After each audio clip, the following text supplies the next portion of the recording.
All right. Want to unlock a secret weapon for your next job interview? Sounds interesting. We're diving deep into competency-based interviews today. Okay. We're going to decode what they are and why hiring managers love them. Makes sense. Our guide for this deep dive is 201 knockout answers to tough interview questions. Oh, yeah, I've heard of that one. We'll pull out the best tips to help you crush your next interview. Sounds good. The best part about this book is it doesn't just tell you how to answer tough questions. Right. It reveals what interviewers are really listening for. Interesting. Yeah, and why. So it's like having a cheat sheet. Oh, I like that. You get to understand the hidden language of interviews. Cool. So let's start with the basics. Right. What exactly are competency-based interviews? Okay, sure. And why should you care? Well, Yeah. think of it this way. Okay. Traditional interviews, they usually focus on your qualifications. Like what's on your resume. Right. Exactly. Degrees, job titles, skills. Yeah. Competency-based interviews go deeper. Ooh, deeper. How so? They want to see how you've actually applied those skills, Okay. like in real-life situations. So it's not enough to just say you have the skills. Right. You need to show how you've used them. Exactly. Interesting. It's about showing, not just telling. Okay, I like that. And that's where this term behavioral style interviews comes in. It's from the book. It's used interchangeably with competency-based interviews. Gotcha. And it's all about your behavior, Interesting. how you react to challenges, solve problems, and achieve results. In the past, I see. Yep. Okay, that makes sense. Yeah. But how do these interviews actually work? Well, What kind of questions should you expect? the book has this at-a-glance list of common questions. Okay. Some of them might surprise you. Really? Like what? They sound simple, Mm-hmm. but they're designed to uncover way more than you think. Give us an example. Okay. What could throw someone off guard? How about this? Tell me about a time you made an unpopular decision. That's a good one. Seems straightforward, right? Yeah, seems like it. But what the interviewers are really getting at Uh-huh. is your thought process, Makes sense. your leadership skills, Okay. your ability to handle conflict and make tough calls. Ah, so it's not about a right or wrong answer. Right. It's about how you think and approach tough situations. Exactly. Interesting. What other questions are on the list, you ask? Yeah, what else? Recall a situation where you used more than one skill at a time. Wow. That one's designed to assess your adaptability, Mhm. multitasking, and problem-solving in complex situations. Okay, so these questions are like mini case studies, You could say that. all disguised as friendly conversation. Precisely. That's tricky. Yeah, that's why preparation is key. Okay, I'm ready. How do we prepare? Well, the book has some secret sauce. Lay it on me. It's called the SOR method. SOR. Situation, obstacle, action, result. Gotcha. A storytelling framework. Yeah, for structuring your answers. Okay, so break that down for me. Sure. What does SR actually look like? Imagine you get asked. Okay. Describe a time you went against the status quo. That's a classic one. It's designed to assess leadership, innovation, Mm-hmm. and your willingness to challenge things. I see. Using SR, you'd start by setting the scene Okay. situation. Like painting a picture for the interviewer. Right, like maybe you saw a process that wasn't efficient Mhm. or a system that needed an update. Yeah. You're helping them understand the context. Gotcha. Then comes the obstacle. What's... What challenges or pushback did you face when you tried to change things? Okay. Was there resistance from colleagues? Yeah, Were there budget constraints? I see. This part shows you can identify and overcome roadblocks. Right, so we've set the scene, we've introduced the challenge. Now it's time for the hero to step in. Exactly. And that's where the action That'll- comes in, right? Exactly. That's where you shine. Yes. What specific steps did you take to address the obstacle? Okay. How did you use your skills to find a solution? Mm-hmm. Did you gather data? Oh, like to support your case. Exactly. Did you rally support from the team? Okay. This shows your initiative, resourcefulness, problem saving. Right, and finally the grand finale. Your result. Yes, the result. Yeah. What happened because of your actions? Yeah. Did you improve things? Save money? Boost morale? Exactly. The result shows the impact. Yeah. It's where you show your success. How your initiative made things better. This SR method is brilliant. Right. It's like a recipe for turning experiences into stories. Yeah. Stories that highlight your competencies. And the book has a great example of using SAR. Oh, cool. Remember that question about going against the status quo? Yeah. Well, the book uses a scenario where an employee falsified info on their application. Ooh, that's a tough one. Yeah. What do they recommend doing? So instead of automatically firing the employee, who actually had great reviews. Oh, wow. The manager in the example transferred her Okay. to a position where she couldn't access confidential files. Interesting. A nuanced approach, considering all the factors. Yeah, thinking critically and making a judgment call. Mhm. Based on the situation, it's a great example Right. of turning a negative situation into a positive, Yeah. showing leadership and problem solving. Now, Yeah. before we get into answering questions, Okay. the book also talks about common interview mistakes.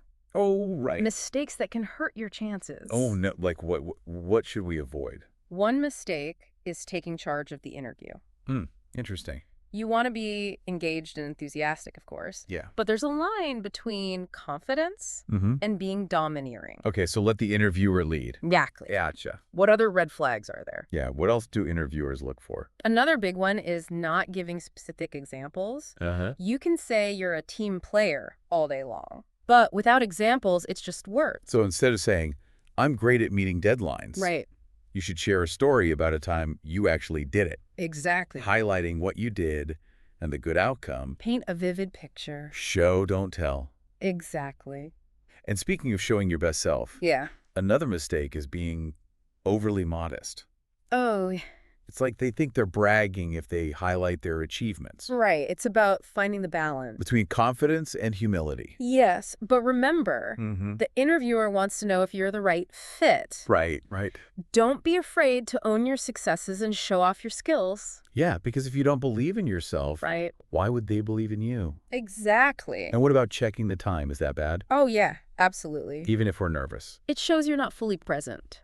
Oh, I see. Even if the interview's running long, Okay. don't look at your watch or phone.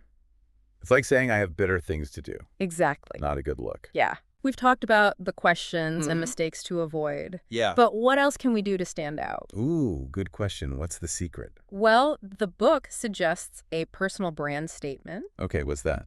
It sums up who you are professionally, I see. your core values, skills, and experiences. Like a tagline. Yeah, it captures your unique value. I love that idea. Right. But how do you actually craft a good one? Well, the book has some examples. Okay, like what? Accomplished, outcome-driven executive with upper-level management background and year-over-year success in building organizations, integrating businesses, and delivering exceptional results for world-renowned companies. Wow. That's a good one, right? Yeah, it conveys expertise and a history of success. Exactly. Now, how does this statement fit into the job application? Think of it as the foundation. Oof. Your professional story, use it in your cover letter. Okay. Your resume, even during the interview. So it's a consistent message. Yeah, that resonates with employers. That's a great tip. Yeah. So we've got our statement, but what about the resume itself? That's where a competency-based resume comes in. From the book. Tailor your resume to the job. Okay, so highlight the specific competencies they want. Exactly. So instead of just listing your duties, Yeah. you frame your experience to show those skills. Right. And here's a pro tip. Ooh, I'm listening. If you're applying for different types of jobs, have different versions of your resume. Oh, that's smart. Each one highlighting what's relevant. Makes sense. You wouldn't use the same resume for everything. Yeah, exactly. You got to be strategic Yeah, present yourself as the ideal candidate. for each job. Now, here's the exciting part. Okay, I'm ready. The book lists industry-specific accomplishments. Really? Like a decoder ring. For job descriptions? Yeah. Okay, give us some examples. In finance, merger, acquisition, joint venture, and divestiture experience is gold. Wow, that's a mouthful. It shows you can handle complex stuff and navigate the corporate world. So if you've been through a merger, highlight it. Yeah. What about other industries? Well, in healthcare, positive impact on quality of care and quality of patient outcomes. Okay. It's about showing your commitment to patients Yeah, and your ability to make a difference. that's important. What about something more tech-focused? Okay. In technology, Yeah. development of new technologies and their organizational, operational, and market impact. That's a lot of impact. It shows innovation, problem-solving, technical expertise, and business sense. Right, it's not just about coding. It's about real-world solutions. What about education? Okay. In teaching, Yeah. experience in training and developing other teaching staff is huge. Okay. It shows you're a mentor, not just a teacher. Okay, so we're seeing how our experiences can be valuable, But how do we know which competencies to focus on for each job? That's where the book breaks down core competencies. Oh, tell me more. It's like a roadmap for what employers want. So it's a cheat sheet for job descriptions. Yeah, you could say that. Okay, what kind of competencies? For example, under individual responsibility, one is sets priorities. That's important. It means you can manage your time and workload. Even when it's crazy busy. Exactly. That's valuable. What about leadership roles? Yeah, what about those? For managerial leadership skills, the book talks about open communication. Okay. It's about giving constructive feedback. Positive and negative. Yeah, in a way that motivates your team. So it's about creating a good communication culture. Right. Where everyone feels heard. What about analytical skills? Yeah, what about those? One of the key competencies is forward thinker. Interesting. You're not just reacting to problems. Okay. You're anticipating them. So you're thinking ahead. Exactly. That's important. Especially in strategic roles. What about people skills? Yeah, that's a broad one. Yeah, how does the book break it down? Well, one competency is customer satisfaction.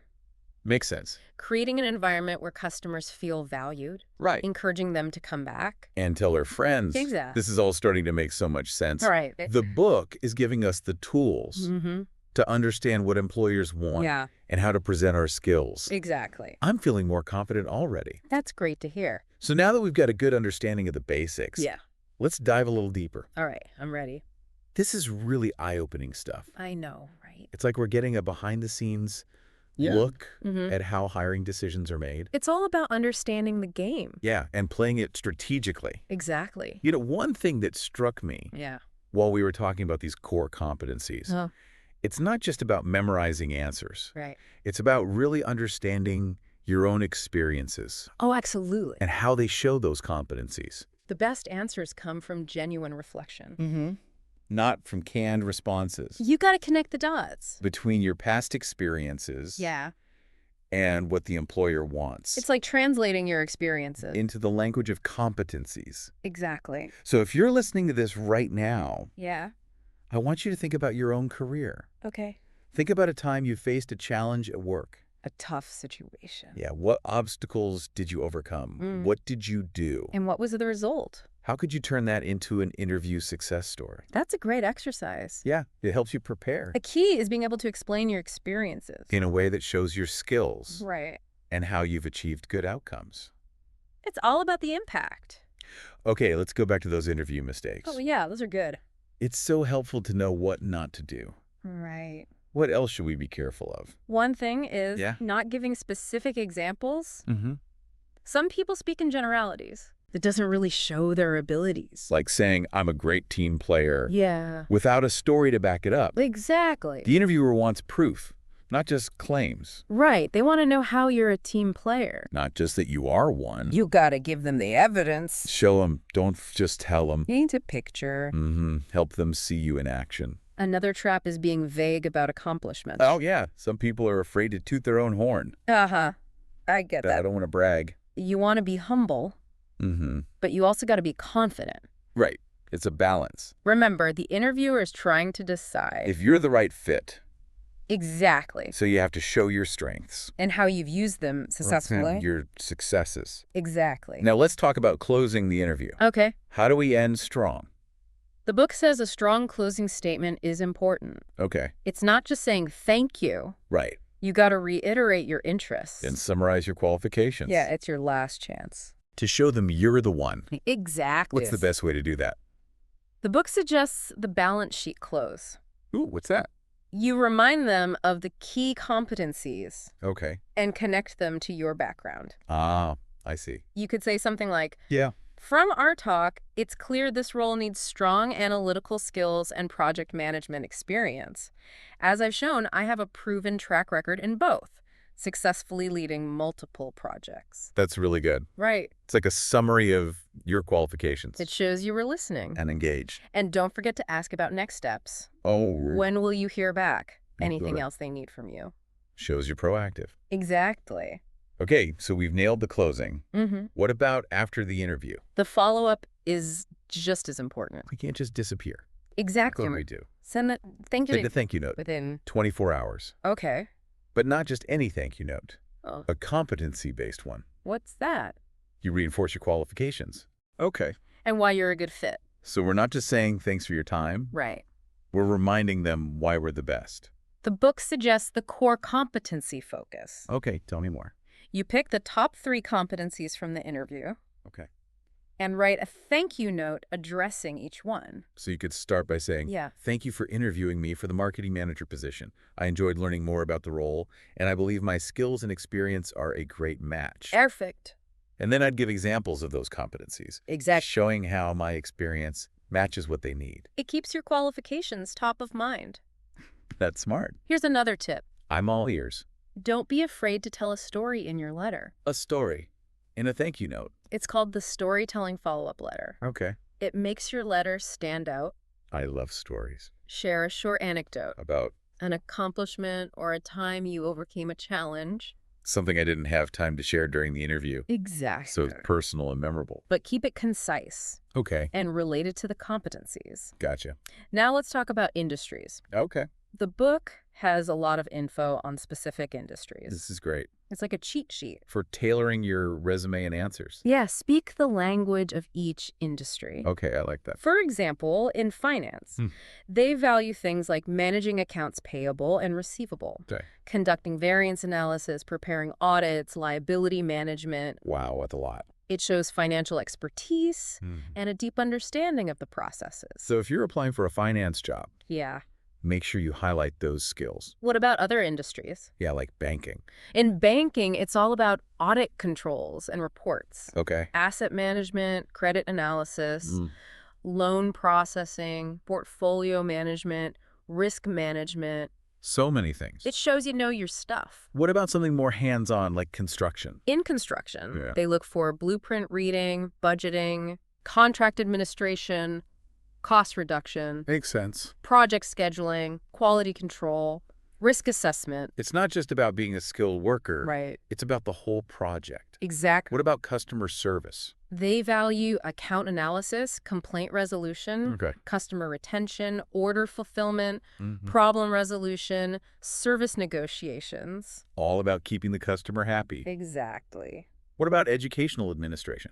That one's about budget administration, curriculum development, fiscal management, performance evaluation, Makes sense. staff training, student support. So it's about leadership and managing programs. What about engineering? Engineering's about innovation, designing new products and processes. Improving existing products, developing new technologies. So showcase your problem-solving skills. Yeah, and your creativity. What about healthcare? Healthcare is all about improving quality of care, expanding services, new delivery systems, reducing disease incidents. It's about making a real difference. Exactly. What about human resources? They look for things like recruiting top talent, improving benefits, expanding HR systems, measuring organizational performance. So it's about managing people well.